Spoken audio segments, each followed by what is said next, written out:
সুদূর প্রসারী ও সুস্পষ্ট লক্ষ্য। সফলতার প্রধান ভিত্তি হলো, জীবনে সফল হওয়ার প্রধান ভিত্তি দুটি। একটি হচ্ছে ইতিবাচক মানসিকতা ও ক্রিয়াশীল দৃষ্টিভঙ্গি, আর 2 নাম্বার হচ্ছে সুদূর প্রসারী ও সুস্পষ্ট লক্ষ্য। লক্ষ্য নির্ধারণের প্রয়োজনীয়তা। মনে করো, এক ব্যক্তি কোনো গন্তব্যস্থল নির্ধারণ না করে শুধু হাঁটছে। সে সারাদিন হাঁটলেও কি কোনো গন্তব্যস্থলে পৌঁছাবে?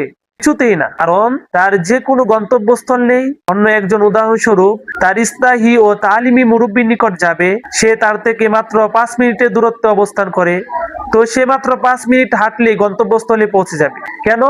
একজন সারাদিন হেঁটেও কোনো গন্তব্যস্থলে পৌঁছাতে পারবে না, অপরজন মাত্র 5 মিনিট হেঁটে কেন একটি গন্তব্যস্থলে পৌঁছে যাবে? এ কি আশ্চর্যের বিষয় নয়? না, এটা আশ্চর্যের কিছুই নয়, বরং এমন হওয়াটাই স্বাভাবিক। কারণ সারাদিন হাঁটলেও প্রথম জনের কোনো লক্ষ্য ছিল না, পক্ষান্তরে মাত্র 5 মিনিট হাঁটলেও দ্বিতীয় জনের একটা লক্ষ্য ছিল। তাই সারাদিন হেঁটেও প্রথম জন বিফল, পক্ষান্তরে মাত্র 5 মিনিট হেঁটেও দ্বিতীয় জন সফল। দুঃখের সাথে বলতে হয়, অনেক শিক্ষার্থী কম বেশি লেখাপড়া করে, কিন্তু তাদের যদি জিজ্ঞাসা করে, বেটা তোমার জীবনের লক্ষ্য কি, তুমি জীবনে কি হতে চাও, সে হতভম্ব হয়ে যায়। যেন একটি অপ্রত্যাশিত প্রশ্ন করা হলো। এই প্রশ্নের মুখোমুখি হওয়ার জন্য সে আদৌ যেন প্রস্তুত ছিল না। উত্তরে সুনির্দিষ্টভাবে কিছুই বলতে পারে না। লেখাপড়া কম বেশি করে যাচ্ছে, পরীক্ষাও মোটামুটি ভালো নাম্বার পাচ্ছে, এক শ্রেণীর সহপাঠী পরীক্ষায় উত্তীর্ণ হয়ে অন্য শ্রেণীতে প্রবেশ করছে, এভাবে একসময় লেখাপড়া নির্দিষ্ট সিলেবাস সমাপ্ত করছে, তারপর পরিবেশের প্রতিক্রিয়া হিসাবে কোনো কাজে লেগে যাচ্ছে।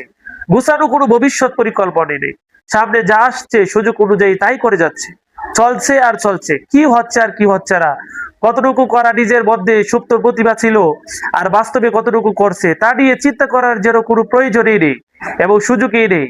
এক ধরনের আয়েসি এবং বিলাসী জীবনযাপন আল্লাহ প্রদত্ত সুপ্ত প্রতিভাগুলোর অবমূল্যায়ন করছে।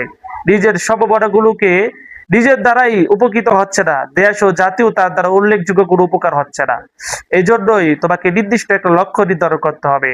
জীবনে যদি নির্দিষ্ট লক্ষ্য অর্জন করতে পারো, বিশ্বাস করো আল্লাহ সুবহানাহু ওয়া তাআলা তোমাকে বিস্ময়কর অনেক প্রতিভা দিয়ে সৃষ্টি করেছেন। সেই বিস্ময়কর প্রতিভাগুলো যদি কাজে লাগাও, তাহলে যত বড় বড় কাজ আছে সেগুলো তোমার দ্বারা সম্ভব। আল্লাহ সুবহানাহু ওয়া তাআলার উপর ভরসা রেখে যদি তুমি লক্ষ্য স্থির করো, সঠিক পদ্ধতিতে পরিশ্রম সাধনা অব্যাহত রাখলে তুমি অবশ্যই উক্ত লক্ষ্যে উন্নীত হতে পারবে ইনশাআল্লাহ।